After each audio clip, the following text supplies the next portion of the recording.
예, 이 시간 우리 교회 주신 하나님의 말씀은요, 창세기 9장 12절에서 17절까지 말씀입니다. 창세기 9장 12절에서 17절까지 말씀이에요.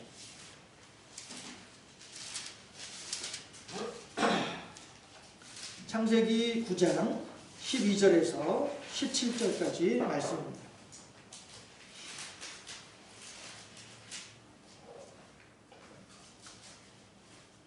구약성경 11쪽, 구약성경 11쪽 창세기 9장 12절에서 17절, 11절부터 보도록 하시겠습니다. 창세기 9장 11절에서 17절까지 말씀 함께 합독합니다. 11절 말씀. 내가 너희와 언약을 세우리니 다시는 모든 생물을 홍수로 멸하지 아니할 것이라. 땅을 멸할 홍수가 다시 있지 아니하리라. 하나님이 이르시되 내가 나와 너희와 및 너희와 함께하는 모든 생물 사이에 대대로 영원히 세우는 언약의 증거는 이것이니라. 내가 내 무지개를 구름 속에 두었나니 이것이 나와 세상 사이의 언약의 증거니라. 내가 구름으로 땅을 덮을 때에 무지개가 구름 속에 나타나면 내가 나와 너희와 및 육체를 가진 모든 생물 사이의 내 언약을 기억하리니 다시는 물이 모든 육체를 멸하는 홍수가 되지 아니할지라. 무지개가 구름 사이에 있으리니 내가 보고 나 하나님과 모든 육체를 가진 땅의 모든 생물 사이에 영원한 언약을 기억하리라. 하나님이 노아에게 또 이르시되 내가 나와 땅에 있는 모든 생물 사이에 세운 언약의 증거가 이것이라 하셨더라. 아멘. 예, 옆에 있는 사람들을 향하여서 함께 축복하도록 하겠습니다. 빛이 있으라. 할렐루야. 예, 빛이 있으라. 예, 반갑습니다. 예, 뭐죠? 오늘 아침에 올라와서 컴퓨터를 켰는데, 예, 컴퓨터에 연결된 카메라가 화면에 안 보여요. 예, 앞에는 지금 나오죠? 이거는 지금 컴퓨터에 연결된 저 카메라로 지금 보고 있는 화면이에요. 그런데, 예, 방송을 할 수가 없는 상황이 돼가지고, 예, 급히 아직 저기 준비가 덜 끝났는데, 제가 이제 기계를 새로 샀거든요. 샀으니까 이제 이것저것 익혀야 되는데, 예, 아직 덜 배웠는데 우선 급한 대로 이렇게 좀 켜놓고 요 인터넷에는 이제 편집한 영상을 이제 올려보도록 하겠습니다.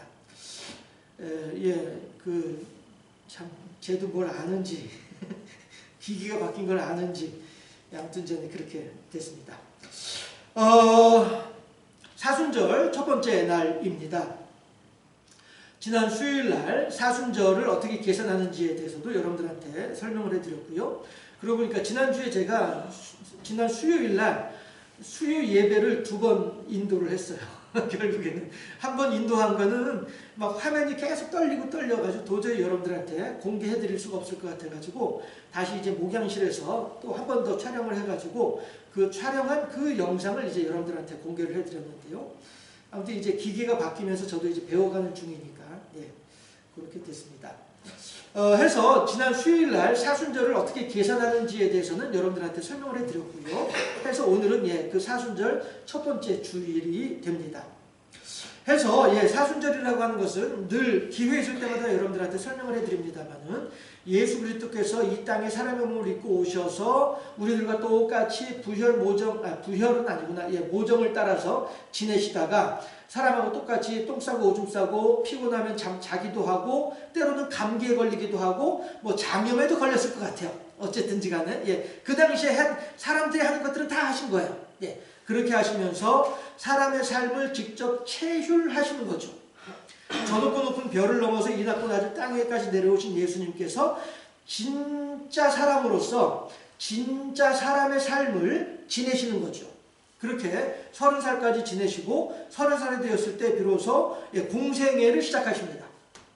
해서 이 레위기에 의하면은 제사장으로 기름 부음 받는 나이가 30살이에요. 예. 20살부터는 제사장 수습생으로 이제 이렇게 저렇게 회막에서 제사장의 일을 하긴 합니다만은 제사장으로 기름 부음을 받는 그 나이가 30살이거든요. 네. 그래서 예수님께서도 그 규례를 따라서 30살이 될 때까지는 참 사람으로서 개인적인 사생애라고 표현을 하거든요. 개인적인 삶을 사시고 그러면서 계속 공부하시고 익히신 거죠. 그리고 이제 30살이 되었을 때에 세례 요한으로부터 세례를 받으신 후에 이제 그 본격적인 공생애를 이제 사신 거죠. 해서 사복음서의 기록을 종합을 해보면 3년 반 동안의 공생애 기간을 지내신 분이 예수님이다. 해서 예수님은 이제 33살 6개월이 됐을 때에 이제 하나님께로 가셨다. 이렇게 이제 우리가 이해를 하면 될 것 같아요. 해서 그렇게 예수님께서 이 땅에 오셔서 사람의 몸을 입고 이 땅에 태어나신 것을 인카네이션이라고 표현을 하거든요. 인카네이션, 성육신 하셨단 말이죠. 성육신 하셔서 사람하고 똑같이 지내시다가 공생애를 통하여서 하나님의 뜻을 선포하시고 그리고 십자가 달려 돌아가셨어요. 죽으실 때에도 그냥 죽는 것이 아니라 하나님의 계획을 따라서 어떤 계획이에요? 네가 죽음으로써 모든 인류가 살아난다라고 하는 하나님의 모든 인류를 구원하기 위한 계획을 따라서 하나님의 뜻에 순종하면서 예수님께서 십자가에 달려 죽게 되는 것이죠.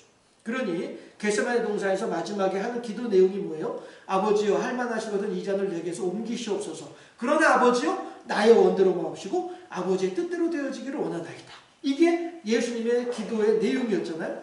내가 인간의 몸을 입고 있는 상태에서 인간적으로 생각을 해볼 때에 그 40에 하나 감한 태형을 당하는 일하고 십자가에 달려서 내가 숨이 끊어지는 장면하고 내 갈비뼈 밑으로 심장으로 창이 찔러 들어오는 거하고 이런 것들을 생각을 할 때 나는 너무 인간적으로 견디기가 힘들어. 그러니까 아버지여 할만하시거든 이 잔을 내게서 옮기시옵소서. 내가 이 일을 내가 안 하면 안 되겠나이까? 내가 할 수 있으면 이 일을 안 했으면 좋겠어요. 다른 사람 좀 시키면 좋겠어요. 라고 예수님께서 그렇게 기도를 하시지만은 그럼에도 불구하고 그러나 아버지여 나의 원대로 마옵시고 아버지의 뜻대로 되어지기를 원하나이다. 내가 사람의 마음으로는 이 길을 골고다 언덕길 그 비아돌로로사, 예수님께서 골고다까지 걸어가셨던 그 길을 비아돌로로사라고 부르거든요. 그 유대인들의 사이, 그 살아가는 생활 공간 사이에 딱 이제 옛날 그 도시 서울에 그 달동네 골목길처럼 그렇게 이제 좁고 구불구불한 그 길을 그리고 가파르고 그 길을 예수님께서 십자가를 지고 올라가시는 그 비아돌로로사, 그 길을 생각을 하고 그 모든 내가 이제 빌라도에게 헤로데에게 다시 또 빌라도에게 거기서 맞고 아침이 되어지면은 자색 옷을 입고서 내가 십자가를 지고 그 올라가고 가서 3시경에 그 십자가에 달리고 6시경에 내가 이제 숨이 끊어지고 한 모든 과정들을 생각을 할 때 예수님으로서는 너무너무 견디기 힘든 고통의 시간이 되는 것이죠. 그러니까 할만하시거든 이 잔을 내게서 옮기시옵소서 라고 고백할 수밖에 없는 것이죠. 그럼에도 불구하고 그 이어서 곧바로 그러나 아버지여, 이게 중요한 거죠. 이어서 곧바로 그러나 아버지여 나의 원대로 마옵시고 아버지의 뜻대로 되어지기를 원하나이다. 이것이 바로 우리가 사순절에 생각해야 될, 묵상해야 될, 마음에 새겨야 될 예수님의 십자가의 과정이었더라라고 하는 것입니다. 그래서 이 사순절은 예수님의 태어나시고 생활하시고 고난당하시고 부활하시고 승천하시고 제일 중요한 거 다시 오시고. 왜 다시 오십니까? 우리들의 구원을 위해서. 예수님께서 가실 때에도 그랬잖아요. 내가 너희들을 떠나가는 것이 너희들에게 유익이야. 왜냐하면 내가 가야만이 성령이 와서 나의 빈자리를 메꾸면서 너희들에게 의와 인과 신에 대해서 알려주게 될 것이야. 그리고 나는 성령이 너희들과 같이 있는 동안에 나는 아버지의 집에 가서 너희들이 거할 처소를 내가 마련을 할 것이야. 그래서 그 처소 만드는 일이 다 끝나게 되면 그때 내가 다시 와서 너희들을 데리고 영원한 천국으로 데리고 갈 테니까 내가 너희들을 떠나간다고 해서 너무 걱정하지 마라. 이렇게 위로하시는 분이 예수님이셨잖아요. 지금 예수님은 천국에서 공사하고 있어요.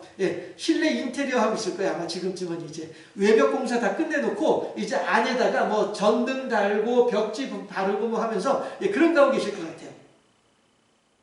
어쨌든 그렇게 예수님께서 하셨던 모든 일들, 태어나셔서 지내시고 고난당하시고 죽으시고 살아나시고 승천하시고 그리고 다시 오신 이 모든 과정들이 다 무엇 때문이에요? 나 때문에. 이 목사 한 사람만을 위해서가 아니라 이 자리에 있는 우리 모두를 위해서, 이 땅에 살아가고 있는 모든 사람들을 위해서 예수님께서는 그 일을 감당하고 계시더라 라고 하는 것입니다. 그래서 우리들은 사순절에 바로 그러한 예수님의 사람을 향한 사랑, 죽기까지 하나님께 순종하면서 이루고자 하셨던 일이 뭐였습니까? 하나님의 뜻이 무엇인지를 알았기 때문에 순종하는 거예요. 그럼 그 하나님의 뜻은 뭐예요? 다시 강조하고 다시 반복해서 다시 말씀드리지만 그것은 사람을 구원하기 위한 하나님의 계획이었다는 것이죠. 예수님은 그래서 그 계획을 잘 알고 계시기 때문에 당신의 목숨을 버려가면서까지 하나님 뜻에 순종하는 거예요. 그 말은 다시 말하면 뭐예요? 하나님과 동역하는 거죠. 세상 사람 모든 사람들을 구원해내고자 하시는 하나님의 구원의 계획, 하나님의 사역, 하나님의 프로젝트에 예수님도 같이 동참하면서 하나님의 그 프로젝트에 예수님도 동참하면서 함께 그 일을 감당하는 거예요. 동역하는 것이죠. 그렇게 할 때에 성령께서는 또한 우리들에게 하나님과 예수님께서 하신 모든 일들을 우리들의 마음속에 믿어질 수 있도록, 우리들의 마음속에서 이해될 수 있도록, 우리들의 마음속에서 수용되어지고 아멘 할 수 있도록 역사하는 분이 또 누구예요? 성령이죠. 그래서 성부와 성자와 성령이 함께 동역해서 왜요? 나 한 사람 구원해내기 위해서. 다시 거듭해서 말씀드리지만 이 목사 한 사람뿐 아니라 이 세상에 존재하는 모든 사람들, 그 한 사람 한 사람 한 사람들을 구원해내기 위해서 삼위 하나님께서 각각의 자기의 역할들을 감당하고 계시는, 동역하고 계시는 것을 우리들이 알 수 있다. 해서 그러한 하나님의 구원의 계획, 그러한 예수님의 순종을 배우는, 그리고 다시 한번 특별히 더 깊이 묵상하는 이 사순절 기간 중에 그 첫 번째 날 우리들은 하나님께서 노아와 더불어 세우신 무지개 언약을 통해서 하나님의 마음이 어떠한지에 대해서 우리들이 다시 한번 새기는 그런 시간이 될 수 있기를 바라겠습니다. 제가 얼마 전에도 한 달이나 두 달에 채 안 됐을 것 같은데 그때에도 이 본문으로 설교를 한 적이 있었어요. 그래서 이 본문에 대한 내용은 뭐 깊이 다시 머무를 필요는 없을 것 같고요. 다만 한 가지 우리가 또 잊지 말아야 될 부분이 있는데 뭐냐면은 노아 홍수 이전에는 이 땅에는 비가 없었어요. 비의 개념을 사람들은 몰랐었어요. 왜냐하면 워낙에 이 땅 자체가 하나님의 창조의 그 원리를 따라서 아주 완벽하게 지어진 땅이기 때문에 습기가 충분했고요. 그러니까 물이, 수분이 충분해서 어느 곳에서나 식물들이 다 잘 자라나기 좋고 좋은 그러한 구조, 그러한 환경이었기 때문에 굳이 홍수가, 비가 필요가 없는 그러한 때였었어요. 그런데 하나님께서 이 땅을 물로 심판하겠다라고 하니까 노아도 그렇고 그 당시 사람들도 그렇고 무슨 말인지 이해가 안 되는 거죠. 여러분들도 한번 생각해 보세요. 여러분들이 막 이제 동네에서 친구들하고 뛰어놀고 다니던 그런 어렸을 때의 그때 시점에서, 그때의 관점에서 생각을 해보면은 지금 같은 세상을 여러분들은 상상이나 하셨겠습니까? 못 하셨잖아요. 저도 제가 고등학교 4학년 때 집에서 보는 신문을 이렇게 보다 보니까 아버지가 보시던 신문을 저도 이제 같이 아버지 보고 나면은 제가 보곤 했었거든요. 신문을 보다 보니까 그런 얘기가 있어요. 미래 사회는 이렇게 될 것이다. 그런 내용으로 신문에 그런 내용이 있었어요. 그게 기억이 나는데 거기 보면 그런 내용이 있어요. 물을 사 먹는 때가 온대. 물을 사 먹는 때가 온대. 그래서 아니 대체 무슨 물을 사 먹는 때가 있어? 저 동네 그 공동 수도 가가지고 10원짜리 하나 주면은 양쪽 들통에 실컷 담아가지고 오는데 뭐 물을 사 먹는다고 해? 이렇게 생각을 했었거든요. 그런데 정말로 500원, 1000원 뭐 이렇게 아주 물병에, 조그만 물병에 담아서 파는 그런 때가 오잖아요. 그리고 또 그때 어떤 얘기가 있었냐면은 전쟁을 하는데 군인이 직접 비행기를 타고 비행기를 조종하는 것이 아니라 그 사무실에 앉아가지고 조그만 텔레비전 화면 보면서 비행기를 조종한다는 거예요. 그래가지고 나중에 퇴근할 때 일지에다 적는다는 거죠. 오늘 비행기 2대 격추. 그러면은 자기가 조종하던 비행기가 2대가 적에 의해서 떨어졌다는 거죠. 그러나 사람은 안 죽는 거예요. 단지 기계만 떨어져서 망가지는 거지 사람은 안 죽는 거예요. 그런 시대가 온다라고 그 신문에 저렇게 그림도 그려놨어요. 그랬었는데 실제로 제가 군대 가니까 그 배의 구조를 설명하면서 그런 얘기를 하더라고요. 요즘에는 포탑에 사람들 안 들어가요. 다 그냥 화면 보고 조종하지 포탑에 사람들 안 들어가. 이렇게 얘기를 하더라고요. 예. 실제로 제가 이제 2차 대전 영화, 전쟁 영화도 좋아라 해서 2차 대전 전쟁 영화도 보면은요. 전투 배치 이제 적군들하고 이제 싸우려고 하게 되면은 사람들이 막 어수선 막 돌아다니면서 막 이제 문 열고 들어가가지고 막 손으로 돌려가면서 이제 막 포신 돌리고 뭐 해가지고 막 쏘고 이렇게 하거든요. 그런데 제가 군대에 딱 들어가서 보니까 벌써 그때만 해도 벌써 다 이제 텔레비전 화면 보면서 조종하는 것으로 되어 있더라고요. 세상이 이렇게 바뀌는 것이죠. 왜 제가 이 말씀 드리냐면은 노아 홍수 때에도 사람들은 하나님께서 물로 심판하신다라고 했을 때에 사람들은 물로 심판한다는 게 뭐지? 의미를 모르고 있었을 것이다 라고 하는 거죠. 마치 우리가 미래 사회에 대해서 사람들이 예견해서 이야기를 해주더라도 대체 그런 일이 있을 수 있겠어? 대체 뭐 그런 게 있으려고 상상도 못하던 일들이었는데 지금 그런 일이 벌어지는 것과 똑같은 개념이다. 그래서 노아로서는 홍수를 한번 겪고 나니까 홍수가 얼마나 무서웠는지, 야 이거 말이야 한 번도 내가 이런 홍수를 만나게 되면은 그땐 내가 살아남지 못할 것 같은데 막 이런 생각. 그리고 들었던 그 사람들의 그 고통하는 소리들이 들렸을 거 아니겠어요? 방주 바깥에서 막 죽어가기 직전에 하면서 막 소리 지르고 막 어떻게든 살아남기 위해서 막 그 애쓰고 기를 쓰고 하는 그런 소리들이 다 들렸을 거 아니겠어요? 이런 것들이 더 노아의 마음을 무섭게 불안하게 만들었을 것이라는 것이죠. 사실 그 병원에 가면 대부분의 의사들이 하는 말이 대부분의 의사들이 공통적으로 하는 말이 뭐냐면은 아이고 마음을 편하게 가지시고요 이렇게 얘기들 많이 하잖아요. 뭐 속이 아파도 마음 편하게 가지세요. 다리가 아파도 뼈가 아파도 관절이 아파도 마음 편하게 가지세요. 하다못해 잠을 못 자도 마음 편하게 가지세요. 이런단 말이에요. 소화가 안 돼요. 마음 편하게 가지세요. 마음 편하게 가지란 말의 의미가 뭐예요?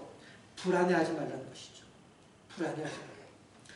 사실 사람이 스스로가 나는 불행해, 나는 편안하지 못해, 나는 힘들어, 죽지 못해 살아 이렇게 생각하는 원인은요 기본적으로 불안하기 때문이에요. 내일 일은 난 몰라요, 하루하루 살아요. 그 찬송가 가사가 왜 우리들의 마음속에 이렇게 와닿습니까? 내가 불안하거든요. 과연 나는 내일 어떻게 하지? 과연 우리들이 이제 새끼들한테 뭘 갖다 먹여줘야 되지? 입을 건 없는데 올겨울은 어떻게 나지? 불안하잖아요. 방법은 없고 어떻게 할지 모르잖아요. 그러니까 어떻게 해요? 하는 거는 기도밖에 없는 거죠. 그 기도하면서 보니까 내일 일은 난 몰라요, 하루하루 이러고 있는 거죠. 이게 결국에는 인간의 불안한 마음을 하나님께 고스란히 고백하는 거죠. 그러면서 하나님이시여 나의 불안한 마음 가운데 함께 하시어서 나로 하여금 불안하지 않게 하옵시고 하나님을 향한 믿음으로 평안을 누릴 수 있게 해주세요. 이렇게 기도하는 것이 이것이 내일 일은 난 몰라요. 이게 찬송가 가사 내용 아니겠냐 하는 것이죠. 그런데 또 경험만큼 좋은 선생은 없다고 그렇게 해서 하루하루 생활을 하다 보니 하나님께서 그때그때마다 도와주시고 돌봐주고 인도하신 것에 대한 증거들이 자꾸 쌓이는 거예요. 그러다 보니 이번엔 어떻게 돼요? 배짱이 생기는 거지. 배짱. 까짓거 뭐 하나님 알아서 해주시겠지 뭐 까짓거 이런 배짱이 생기는 거죠. 그러다 보니 이 배짱으로 인하여서 더욱더 사람들은 그리스도의 평안 가운데 거할 수 있게 되는 것이죠. 결국 하나님께서 오늘 노아에게 노아야 걱정하지 말아라. 내가 구름 사이에 무지개를 숨겨둘 터이니 너희들이 무지개를 볼 때마다 그래 하나님께서 이 땅을 다시는 물로 심판하지 않겠다라고 하는 그 약속을 기억해내고 그렇죠? 그 약속을 기억해내고 왜? 사람들은 워낙에 이 땅에서 벌어먹고 살아야 되다 보니까 이 땅의 일로 너무나도 번잡해. 너무나도 번지러워요. 머릿속이 복잡해요. 살아가기가 힘들고요. 하다 보니 하나님의 약속은 쉽게 까먹을 수밖에 없어요. 하나님의 약속은 쉽게 마음속에서 사라지기가 쉬워요.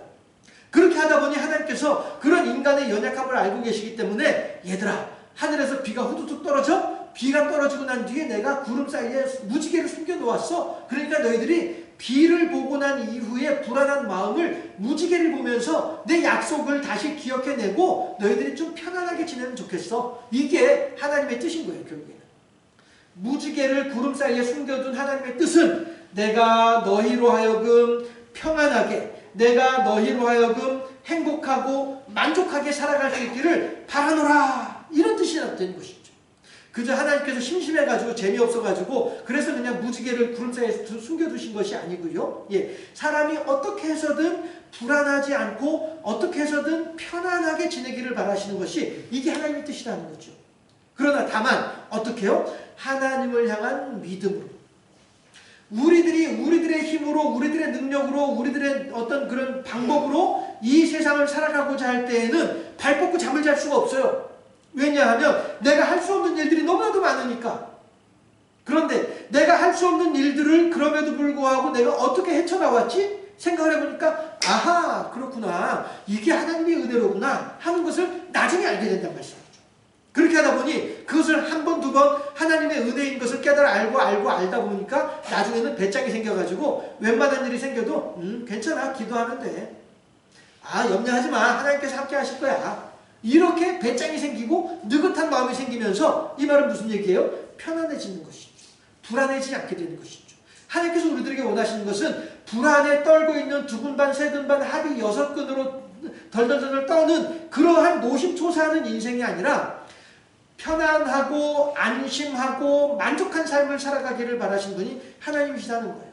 그러니 갈릴리 호수에서 온 그 제자들이 배가 침몰할까 봐서 배가 침몰하고 뒤집어지면 우리들은 다 이제 물속에 빠져서 죽을 수밖에 없는데 그 두려움 가운데 있는 그들을 향하여 예수님께서 한밤중에 물 위를 걸어 찾아오셔서 하시는 첫 마디가 뭐예요? 내니 평안하라. 나야 나. 내가 너희들하고 같이 있으니까 걱정하지 마. 평안하게 있어. 알았지? 이거란 말씀이죠. 예수님께서 십자가에 달려 돌아가시고 사람들이 예수님을 무덤 속에 넣어놓는 것을 보고서 오았는데, 그리고서는 가룟 유다 말고 11명의 제자들이 마가 다락방에서 오돌오돌 떨면서 야, 이거 어떻게 하지? 우리가 예수님의 제자인 것을 사람들이 다 알고 있는데 우리들도 예수님처럼 잡아 죽으면 어떻게 하지? 이렇게 두려워하고 있을 때, 그래서 온 문이란 문은 다 꽉꽉 걸어 잠그고 불도 안 켜고 아무도 없는 빈집인 것처럼 하고 이러면서 숨도 죽여가면서 불안해하고 있는 그 자리에 예수님께서 시간과 공간을 초월하시는, 부활하신 예수님이시니까 시간과 공간을 초월해서, 제가 여러분들한테 1차원, 2차원, 3차원, 4차원에 대해서 여러분들한테 설명해 드린 적이 있었잖아요. 예수님은 이제 부활하신 이후에는 4차원의 세계에 계신 분이시기 때문에 시간과 공간을 마음대로 이제 넘나들 수 있는 분이 예수님이시거든요. 인간의 몸을 벗어나셨으니까. 인간은 3차원의 한계 속에 제한 속에 있지만은 예수님은 인간의 몸을 벗어나신 분이시기 때문에 이런 공간들, 이 벽도, 문을 굳이 열지 않더라도 얼마든지 벽도 뚫고 들어오실 수 있는 분이 예수님이시다. 그 예수님께서 나타나셔가지고 제자들한테 하셨던 첫 번째 말씀이 뭐예요? 평안하라. 이것이었잖아요. 결국 하나님도 그렇고 예수님도 그렇고 성령도 그렇고 우리들에게 원하시는 것은 뭐냐면은 더 이상 눈에 보이는 것으로 인하여서 두려워하지 말라. 더 이상 눈에 보이는 것으로 인하여서 너희들의 믿음이 흔들리지 말아라. 더 이상 눈에 보이는 것으로 인하여서 너희들이 하나님을 향해서 마땅히 올려드려야 될 찬양을 한숨과 고통과 눈물로 바꾸지 말아라. 이걸 하나님께서 우리들에게 말씀하고 계시는 것이죠. 이것이 바로 이 사순절에 이 노아 홍수 언약의, 무지개 언약에 담긴 하나님의 뜻이다 하는 것입니다. 그런데 앞에도 말씀드렸던 것처럼 우리들은 그럼에도 불구하고 너무나도 쉽게 잊어버려요. 너무나도 쉽게 그 사실을 까먹어요. 그렇게 하다 보니 오늘 설교 제목이 뭐냐면은, 여러분들 이제 화면이 없어서 그렇긴 한데 주보를 보시게 되면 초심불망 마부작침이라고 했어요. 그러면 초심불망이 뭡니까? 첫 번째 마음을 불망, 잊어버리지 않는다. 이것이 초심불망이죠. 마부작침할 때 그 마자는 뭐냐면은 숫돌에 갈아 제끼는 거. 이게 마자예요. 갈아가지고 나를 날카롭게 세우는 거. 이게 마예요. 부는 뭐냐면은 도끼부예요. 그래서 작침, 바늘을 만든다는 거죠. 도끼를 갈아서 바늘을 만든다라고 하는 거예요. 이게 마부작침이란 말인데, 초심불망 마부작침 하게 되면은 처음에 이 도끼를 갈아서 바늘로 만들겠다라고 했던 그 마음, 그 마음을 잊지 않고 이 도끼날이 갈고 갈아가지고 아주 가느다란 그 바늘이 될 때까지 초심을 잃지 않는 이러한 자세, 마음가짐을 이야기하는 것이 초심불망 마부작침이다 라고 하는 말인데, 하나님께서 우리들에게 바로 그러한 초심불망 마부작침의 신앙을 원하고 계신다는 것이죠. 사람들은 비가 올 때마다 두려움에 떨 수밖에 없겠으나, 왜요? 하나님의 약속을 잊어버리고서. 그런데 하나님께서는 무지개를, 구름 사이에 무지개를 숨겨두시고서 사람들로 하여금 무지개를 볼 때마다 하나님의 언약을 생각나게 하시고, 아 맞아 그때 그랬었지, 다시 기억났어. 아이 그럼 뭐 내가 좀 편안하게 지내도 되겠네 라고 하는 하나님의 뜻은 사람으로 하여금 이 세상에서의 고난과 고통으로 인하여서 슬퍼하고 힘들어하고 어려운 삶이 아니라, 하나님께서 내가 너희들과 함께 하겠노라 라고 하시는, 그러니 너희들은 평안하라 라고 하시는 하나님의 이 마음을 마음에 깊이, 우리들의 마음속에 깊이 새기고 하나님의 그 약속을 붙잡고서 평안하게 지내고 하나님께 경배하고 찬양하는 삶을 살아가기를 바라신 분이 하나님이시다라고 하는 사실을 우리들에게 알려주시고 계신다라고 하는 것입니다.